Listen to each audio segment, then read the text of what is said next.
Welcome to Blackbird Writers Presents. I am Tracy S. Phillips, and today I am interviewing Sean Patrick Little.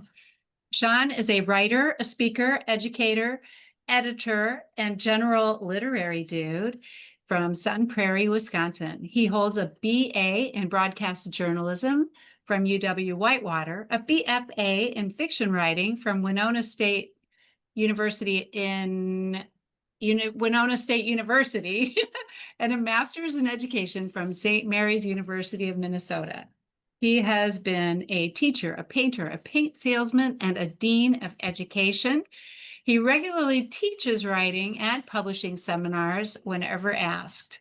He is the author of the best-selling Survivor Journal series and the critically appraised Abe and Duff mystery series. He also has a book authored one book in the Shelby Ray mystery series, which is a space opera called The Strange Angels. And he's always at work on his next project. Today we're discussing Bring the Heat, book 5 in the Abe and Duff series. Welcome, Sean. Well, thank you for having me. It's a pleasure to be here. This is great to have you here. And this was such a fun read. And honestly, it's not the type of book that I would normally pick up, but that's just because I don't really read comedy. I'm more drawn to the dark thriller stuff, But this had such a great balance of serious crime solving and great characters and humor to lighten it up a little, right? And even though I didn't think I was going to relate to the characters, because I'm a girl and your characters are dudes, but they were so super relatable, and they were just guys that you'd want to be friends with. They're outcasts. They are the low man on the totem pole. They are the guys who, I mean, they're not even the guys who got bullied in high school. They're the guys who got ignored in high school. Abe, his backstory is that he grew up in Chicago, and he went to a majority black high school where he was one of the few white guys, and they kind of bullied him, but for the most part, they didn't know how to deal with him, so they left him alone. And he was raised by a single mother, and so he, bad neighborhood, single mother who worked 2 jobs, so he basically threw himself into his studies because he had nothing else going for him, and ended up being the valedictorian of his high school. And then he went on to college and was good at that, and then he went on to graduate school and was good at that, and then he got out in the real world and he was bad at that. And then, Duff was a child prodigy. He was a genius. And he saw his best friend get murdered. Well, he didn't see it happen. He walked in on the aftermath, and it wrecked him. He basically became obsessed with solving her crime, and it's basically an unsolvable murder at this point. And to the point where he shut down and he was unable to function in life. And so his parents sent him to a boys' home in northern Canada, where he was then mercilessly beaten by young men with serious anger issues. So basically, these are 2 guys who should not have been where they are in life, but yet there they are, and they're just trying their best to figure it out. Yeah, they're great. They are a great pair too. They balance each other in a lot of ways. And I like Duff's genius, his superpower, which is observation, clearly. Well, they started off, the backstory on Abe and Duff is that a buddy of mine I went to school for broadcast journalism, and a friend of mine is into filmmaking, and normally he does nonfiction works, documentaries, and he wanted to shoot something fiction based so he could get, something for a reel and things like that. So he asked me to write a pilot. So I wrote this pilot, a pilot script for Abe and Duff, and I gave it to him. And after about 6 months, he emailed me back and he said, I'm never going to be able to shoot this. I just don't have enough time. He had a child at the time, and just too many things on his plate. So he sent me back the script and apologized, but I had this script that I liked and I didn't know what else to do with it, so I turned it into a novel.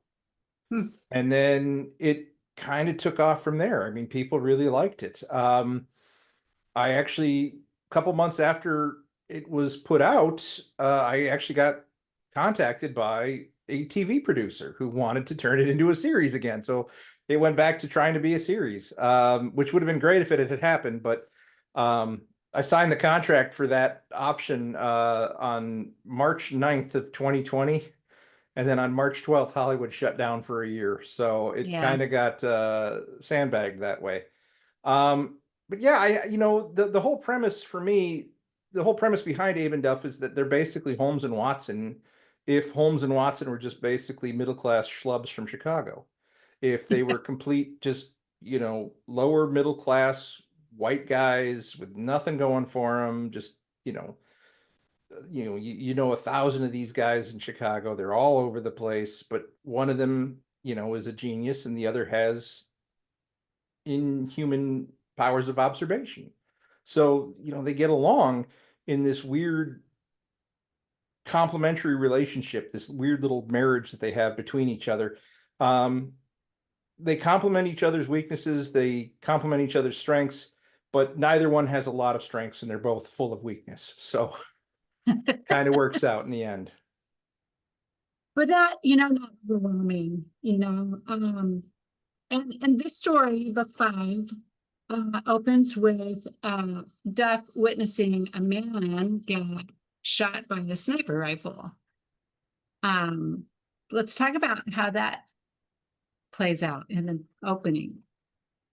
I wanted them. So every other book in the series so far, they get dragged into something. In this case, I wanted them to be on the spot for the opening. And uh, a sniper rifle on the 10th story of a high rise is a pretty good opening. You know, Abe or Duff was right there taking photographs.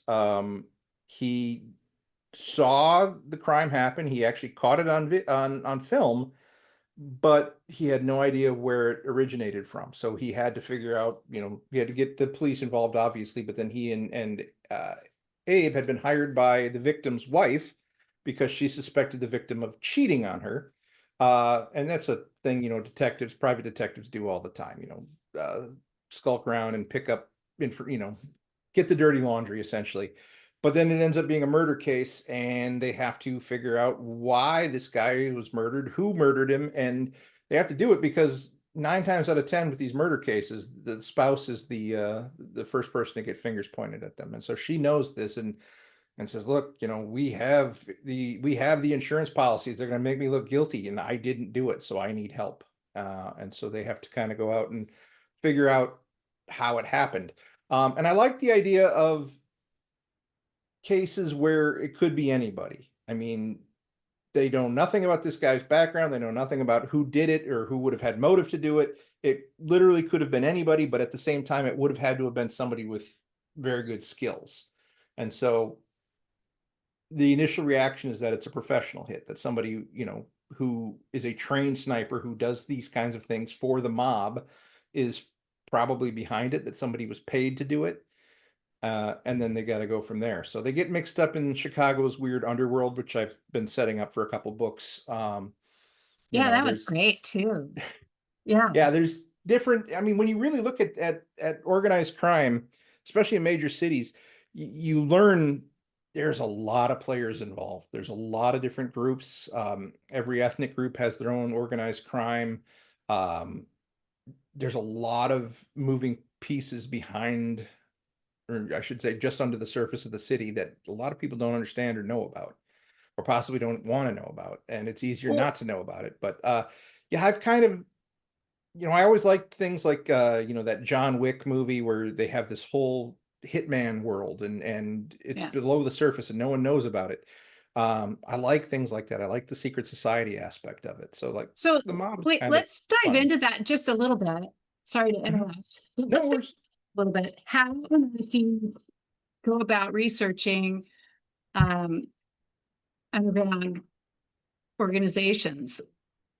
Well, you do a lot of reading. There's plenty of articles about organized crime. And organized crime nowadays is not nearly what it was back in the 50s and 60s. You know, the 80s really did a lot of organized crime to, the 70s was kind of their, well, I shouldn't say that. The 60s was kind of their heyday. It's still around. It does still exist, but it's not anywhere near as effective as it used to be. And part of that is because when you read about it, when you start doing the research and you find out there's all these little tiny groups and they're all fighting for little, it's a lot like the publishing industry. Everybody's fighting for crumbs. No one has the pie. So you start realizing that there's just so much going on that no one's really going to be truly successful because they're not organized like they were with the Cosa Nostra. They're not, there's no five families anymore like in the Godfather. The Italians don't run everything like they did back in New York. Right. So yeah, there's a lot of different groups, and honestly, the major players, when you do the reading, the Chinese triads are big. The Yakuza has a lot of influence, especially like in the Pacific Northwest. Um, then you have the black gangs like the Bloods and the Crips out of Los Angeles, where they're, primarily concerned with trafficking and drugs. And yeah, if you just do enough reading and you spend enough time looking at the right news sources, you get a good idea of kind of how things evolve. And then whatever you don't know, you just make up because you're the writer and you can do that. Yeah, exactly. Yeah. Um, so, I had no trouble connecting the dots to, I haven't read the previous four books in this series, but you set it up so well so that you don't have to read the entire series to figure out what's going on here. And to know their histories or anything. There's no like surprises or like, wait, where did that come from? You did a really good job of like interweaving their backstories without, dumping a bunch of stuff down. Um, so did you have a story arc planned out when you started these books? Loosely, yes. I've always told people I know what the last book will be. I know how the last book will end. You know, uh, Famously, Holmes retired and went to Sussex to raise bees, um, until Laurie R. King revived him. Uh, you know, I know how it's going to end. I don't want to give anything away, but yeah, I've Yeah, had no. when I figured out their relationship, when I figured out both of their backstories and their trauma, I knew how it would eventually end. The only question is whether or not I'll get there, or how many books it'll take until I get there. I mean, I could end the series with the next book. I don't plan to, but it's one of those things where I can turn it on at any time. I have the idea. I know how it will end. Um, but I really like writing these guys, and it's one of those things where I really wish it would take off and get bigger so that I could be afforded more time to actually write them. I enjoy the world that I've kind of created. I've enjoyed, as I tell people, Duff is irascible and he's a misanthrope. He doesn't like anyone really. He puts up with people, but it's one of those things where, when you have an intellect like his, everyone else is basically a trained monkey. He just looks down on the world from this high horse, but at the same time, he knows he's pretty much useless for anything of worth. It's like Sherlock Holmes. Sherlock Holmes was a sociopath. Sherlock Holmes Yeah. was a terrible human being. Sherlock Holmes had to be doped up on cocaine whenever he wasn't involved with a case because otherwise his brain would basically eat away at him. In the same affect, I have Duff addicted to video games. Whenever he's not on a case, he's playing baseball on a PlayStation because that's how he deals with not functioning. So yeah, I've kind of given them their traits and things, and Duff basically gets to say whatever he wants, and I love that. I always tell people Duff is me if I didn't have social repercussions. He says the things that I really want to say to people sometimes, or he calls people out. Um, at the same time, Duff can take a punch way better than I can, so maybe he's allotted that. But Yeah. I yeah, wondered if Duff was your alter yeah, ego. he Yeah. is definitely, definitely. Even down to being a Brewers fan. There's, And again, when my buddy asked for the script initially, I said, well, I want to play Duff, and this was 10 years ago now at this point. So I wrote Duff for me. If he was going to shoot it, I wanted to play Duff, and I had hair back then, and but yeah, same build, same attitude, same kind of lackadaisical approach to the world. Um, yeah, they're just fun to write, and people have really, I'm very honored that people have really connected with them. Especially Abe and his challenges. I mean, boy, he's Abe is a romantic who has been who had just bad luck. He married a woman who came out as a lesbian 20 years after Right. their marriage, and she married him because they were friends and he was safe and she was in denial, and Mm. now her life is going great and his is just he's lonely, and he's this picture of pathos. And I think a lot of guys can identify with that. A lot of people can identify with that. Feeling I always tell people the way I look at Abe and Duff is that they are basically NPCs. They're non-player characters in their own life. They're background extras in their own life. Yeah, Yeah. true. Yes.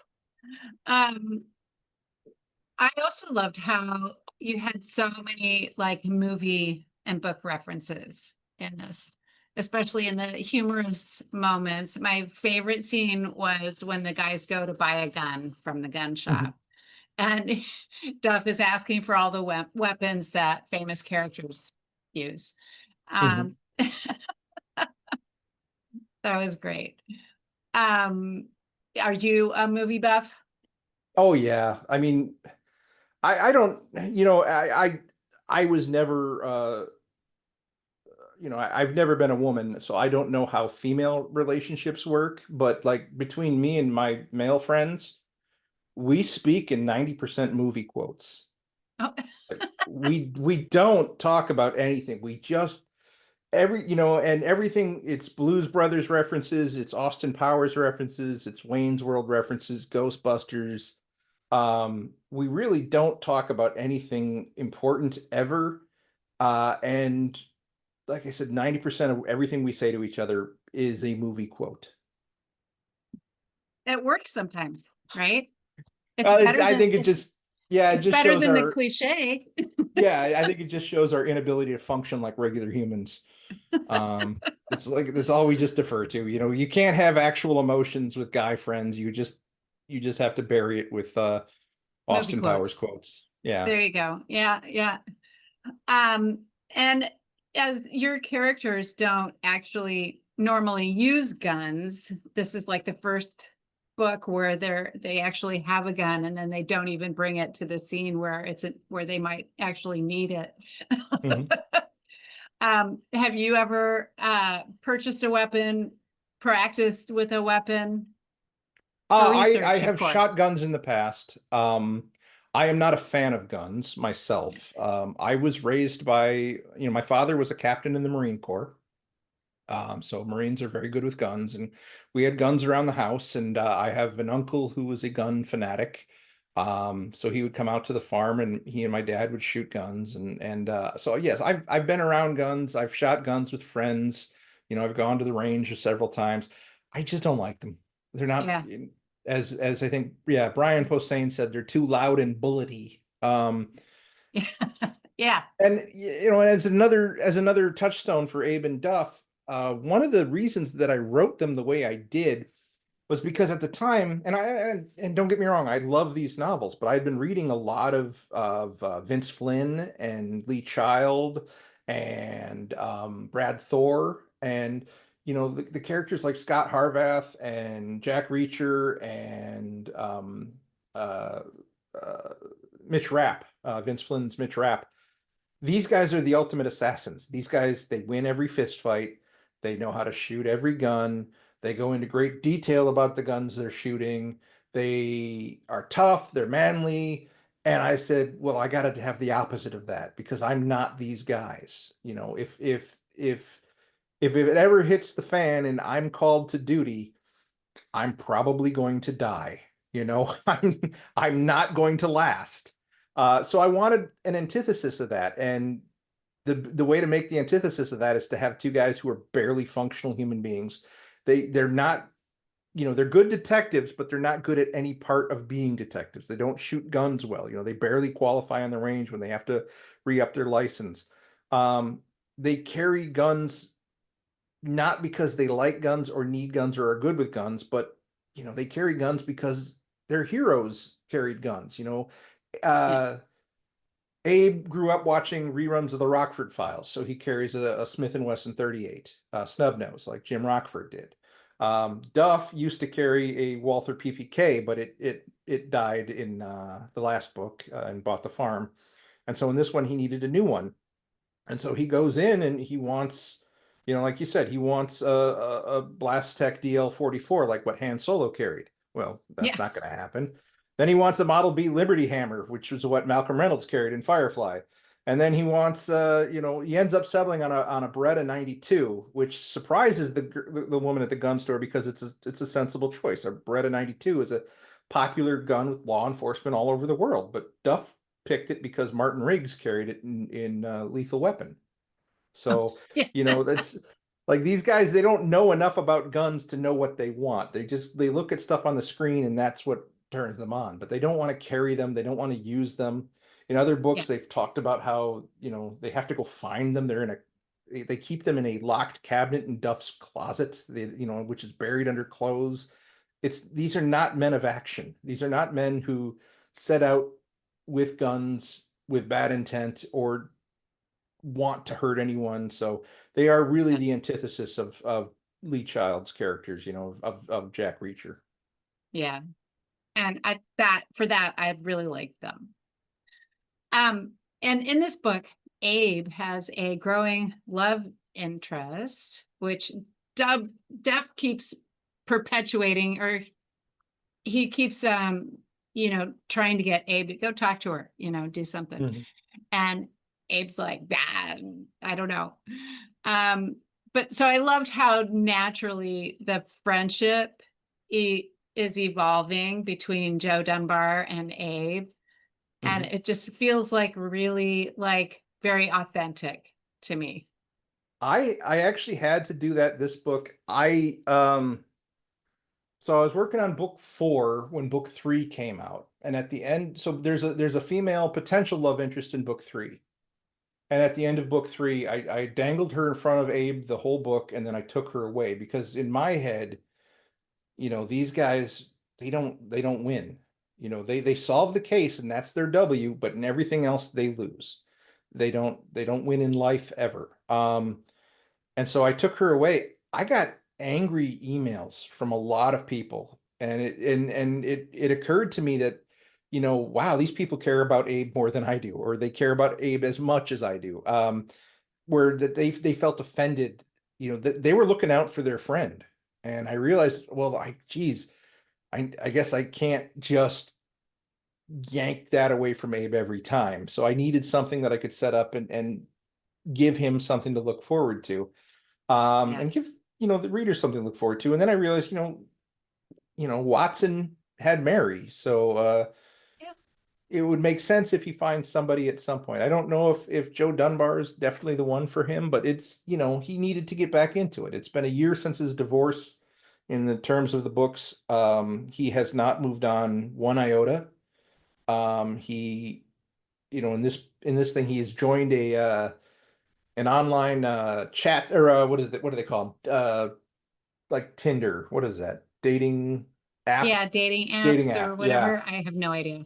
Yeah, well, yeah, so he's joined a dating app and it's not going well. The dating apps are heavily biased against men in the first place.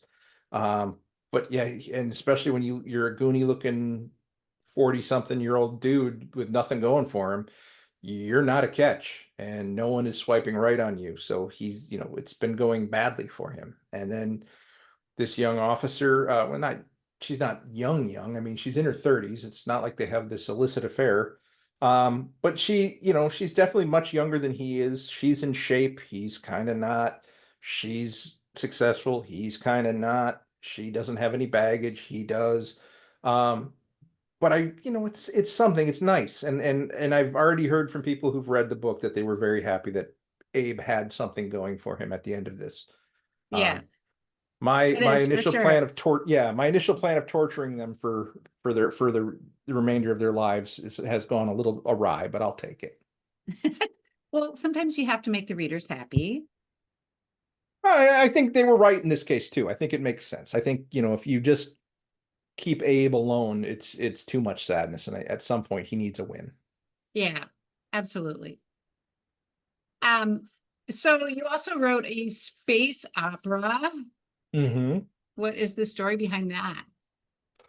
So, I my initial well, the first genre, let's say, I've ever loved was sci-fi. My mom was a big sci-fi nerd.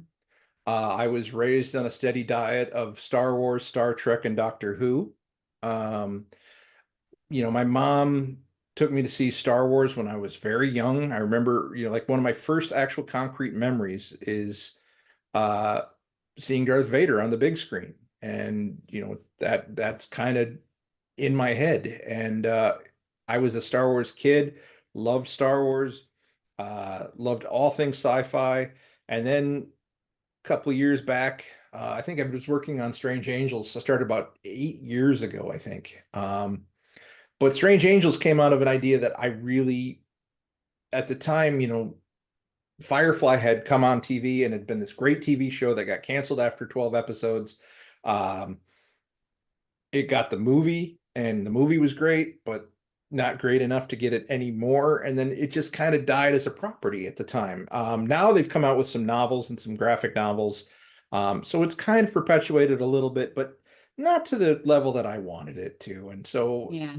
I was kind of starting to write just Firefly in my own head, but then I switched it up, and I realized that Firefly had some of its own issues, so I changed them, and I basically created my own version of Firefly, and that became Strange Angels, which is it's my favorite genre of sci-fi. Ragtag crew, broken down ship against the universe. And then I threw a little supernatural element in there to make, keep it fun and make it simple. Cool. And music? I'm sorry? And music? No It's an music, opera. unfortunately. No, yeah, yeah. The space opera is a misnomer, but space opera, when it comes to the genre, is not about music. It's about just the spectrum of the story. Okay. It's a large scale story, set across a universe with multiple characters and multiple issues and all that kind of stuff. Well, see, that's my classical music background crying Hmm. out, going, Where's the music?" Yeah. Um, if you know that there was a show on the Sci-Fi Network called The Expanse, which is Uh-huh. based on the works of James S.A. Corey, and that's quintessential space opera, you know. Okay. I'll check it out. Yeah, it's good. So tell us a little bit about your writing day. And as an Oh, indie author, do you have any tips for other indie authors? my writing day, I'm trying to get better at being more consistent.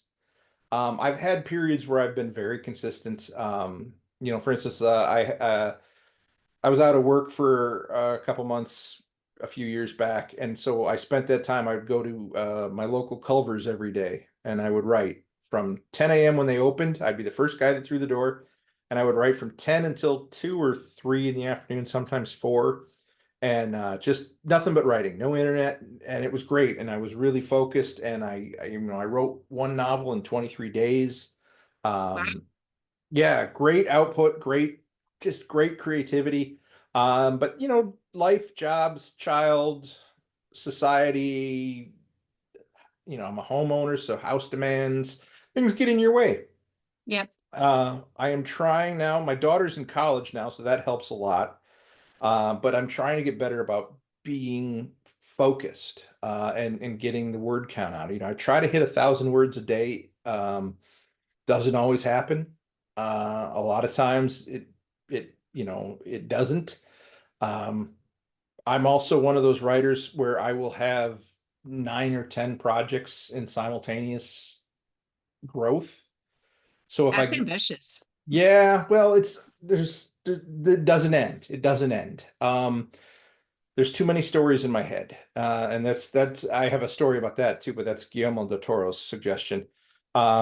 But yeah, I have a bunch of stories. So if I do bottom out on one, if I get stuck, I just jump to the next one, or I jump to whatever's calling me at the moment.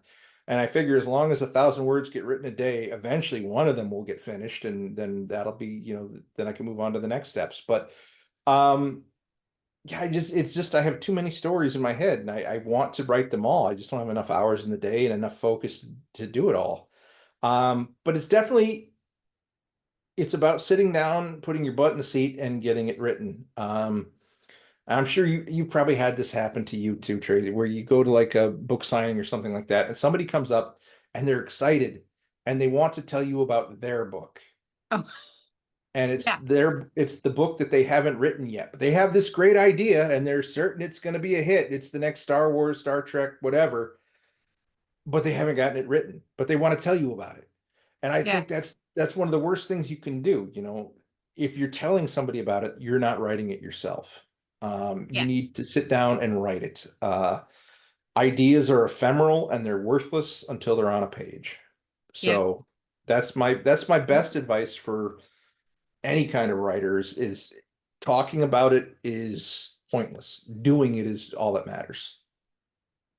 yeah. You're right. And and I think it's hard to find that precious time for a lot of people, especially with work and family and all the Mm-hmm. things. I'm a hard advocate for scheduling, blocking out my day so that I have that time and make sure that I get the hours in. Yeah. I think, I tell a lot of people too, when I do any kind of seminars, when I do any kind of teaching on this, I always tell people you have to be kind of sick in the head to do this. There has to be a sickness because you're not going to be famous. You're not going to make money. You're not going to have whatever you think you're going to get out of this process. You're not. It's No, not yeah, going to happen, you know? I see people all the time with terrible books. Not, I don't want to bash anybody by name, but there's a lot of romance books being written that are just not that good. But these yeah, writers are being successful at marketing them, and they're yeah, they're getting invitations to things that I've never gotten invites to. Um, yeah, and it's just kind of it's a because they're brilliant frustrating. marketers. Yeah, exactly, exactly.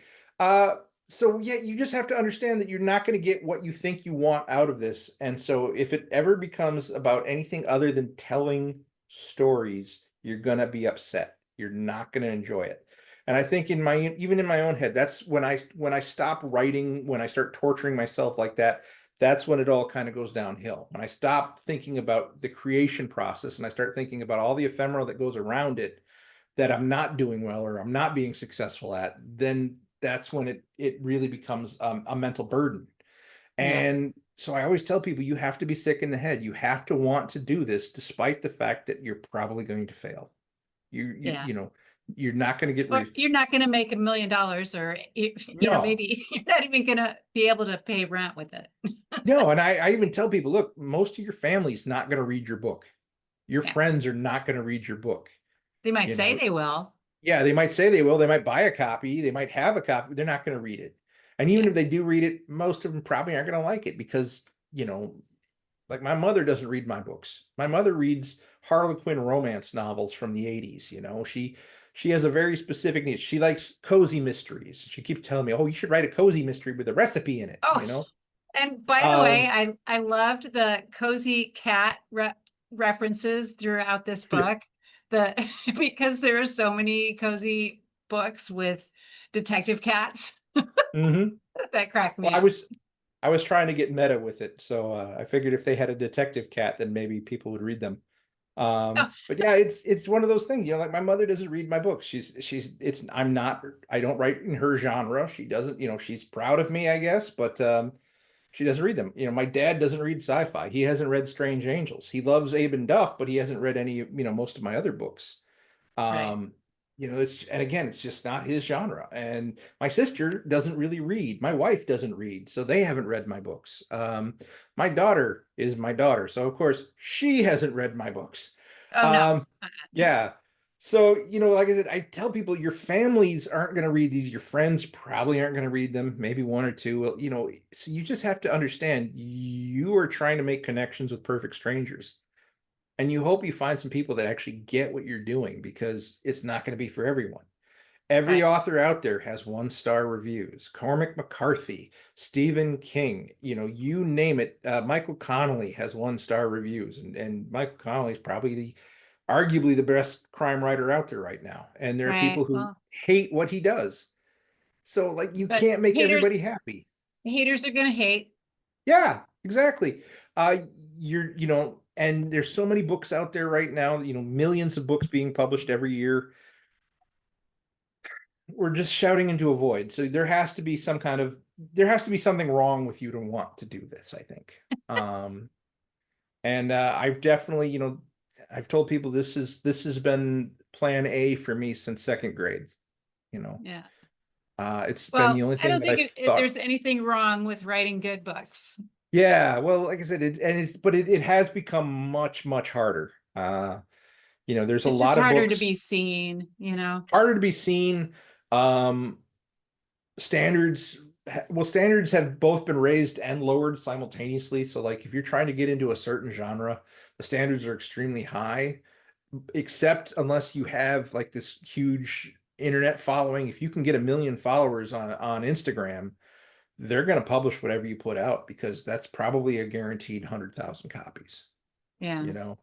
And we're seeing unprecedented things like the Luke Bateman, the Australian rugby player who started reviewing romance novels, got a 2-book deal without writing anything just because he had a following. Right. So the whole industry is changing. The whole industry is very frustrating, and it really does feel like the cool kids club most of the time. Like you're just not part of that, and that Yeah. no matter what you do, you can't kick down the door. I mean, Abe and Duff have been optioned for television twice. My a post-apocalyptic trilogy, The Survivor Journals, has sold more than 80,000 ebooks at this point. I I can't get an agent to return a phone call. I've had another book that was optioned for possible development, and you try to tell agents and publishers this, and they just don't care. They don't. Yeah. You can have a great track record. Um, Hugh Howey, the guy, the TV show Silo on Apple Television. Right. Hugh Howey was making $100,000 a month self-publishing through Amazon before agents and publishers came at him. Yeah. The standards for getting recognition is incredible. So you have to be sick in the head to keep doing this. You really have to be a glutton for punishment. I always tell people, the thing that will help you be the best writer is a healthy dose of self-loathing. Um, you really have to want to be hurt by the industry. You have to want to suffer the slings and arrows of outrageous fortune, as Shakespeare would say. Well, on that note, where can your fans and other readers find your books and where can they find you? Well, me, I try to brand everything on the internet under at Wisco Writer Guy, Wisconsin Writer Guy. So I'm around. If you type Sean Patrick Little into most search engines, I'm like the first name that pops up, if not the second name, because there's an actor named Sean Patrick Flannery who takes a lot of my Google heat. Yeah, I'm around. I'm easy enough to find. I have a website. I have most social media. Um, I try to be entertaining. I'm You're on available. Substack too, and that's I am on important. Substack, yes, Yes. for all the good So, it does me. yeah. So buy Sean's books. They're great. They're fun. They're amazing stories and great characters. Thanks so much for chatting with me today. Well, thanks for having me. I appreciate it. Yeah. And take care.